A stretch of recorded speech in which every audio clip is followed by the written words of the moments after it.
If you need any Xbox or PlayStation codes or anything gaming related, check the referral links down in the description. They'll take you to g2a.com. They already have a discount on most of their goods already, and with the code CHES at checkout, you can get yourself an extra 3% off as well.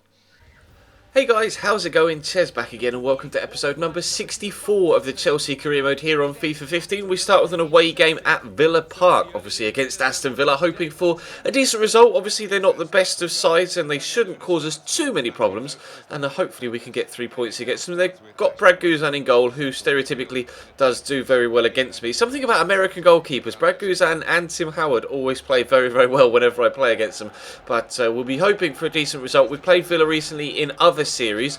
On the Twitch Career Mode, we were able to get a cup victory against him in the Capital One Cup, and I believe we got a victory against Cambridge United as well, although I'm not too sure. You see starting Robin and Hazard out wide. Actually, Ross Barkley starting at Cam this time, ahead of Oscar for the first time in a while, trying to give him a run out, see if he can actually do me a job in that Cam spot, and he came very close actually to giving us the lead in the 12th minute. Really unfortunate not to get there, and then sadly the rebound as it fell to Hazard, he was offside, but very close to taking the lead early on.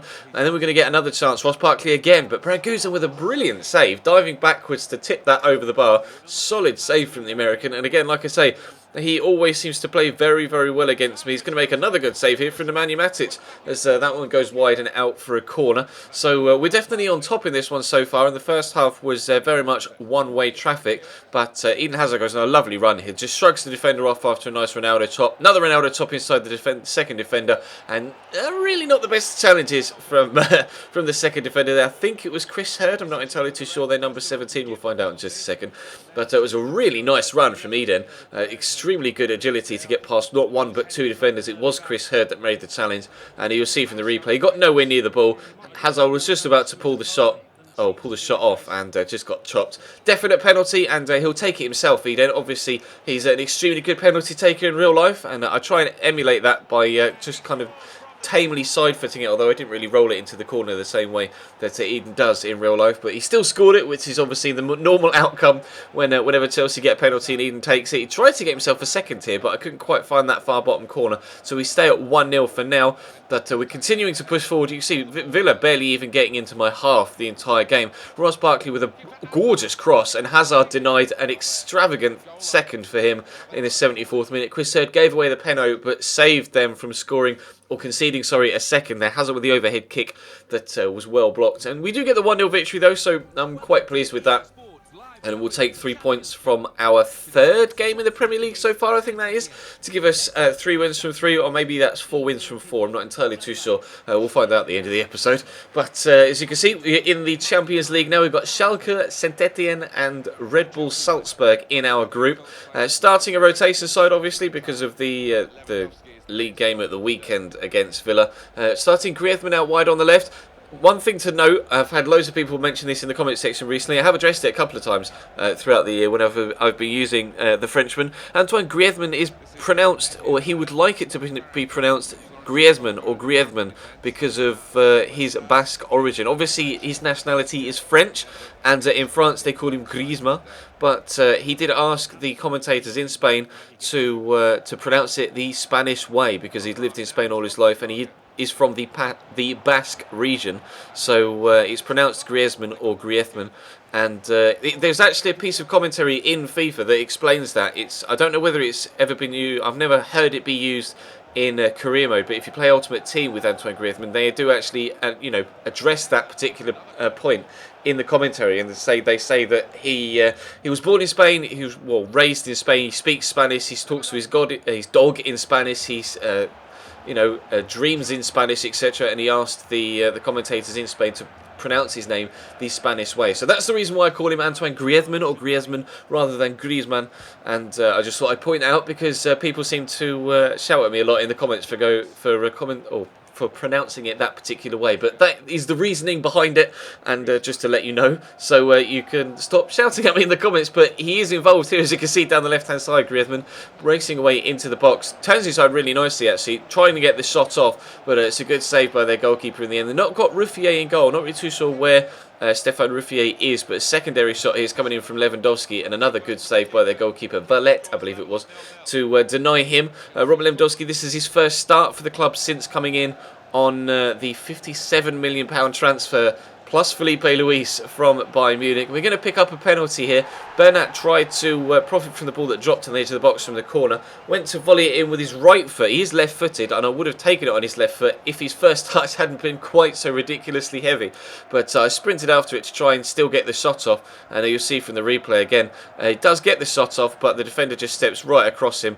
And it's a clear foul. Bernat lands on his head, and then his neck really badly twists. If that was realistic, he may have broken his neck in a situation like that, but Lewandowski takes the penalty and misses it. So unfortunately we aren't able to take the lead from the spot in the same way we did against Aston Villa, and we stay at 0-0 for now. And then St Etienne started to push forward towards the end of the second half. My players were getting tired, there we go, and I was struggling to keep them out. Edin's with a decent header there, free header at the back post, just not tracked at all by the defenders. But then we came forward 5 minutes or so from time. Robert Lewandowski involved again. Good dribbling feed from him, twisting one way and then the other to get past the defender. But another extraordinary save from the goalkeeper there. Similar to Brad Guzan's in the first game. They dive backwards and still somehow get a palm to it to push it over the bar or around the post. But then they're in the box in stoppage time, stand the ball up. There's a header and that bounces the wrong side of the line as far as I'm concerned. St Etienne steal all 3 points with a goal in stoppage time away from home at Stamford Bridge.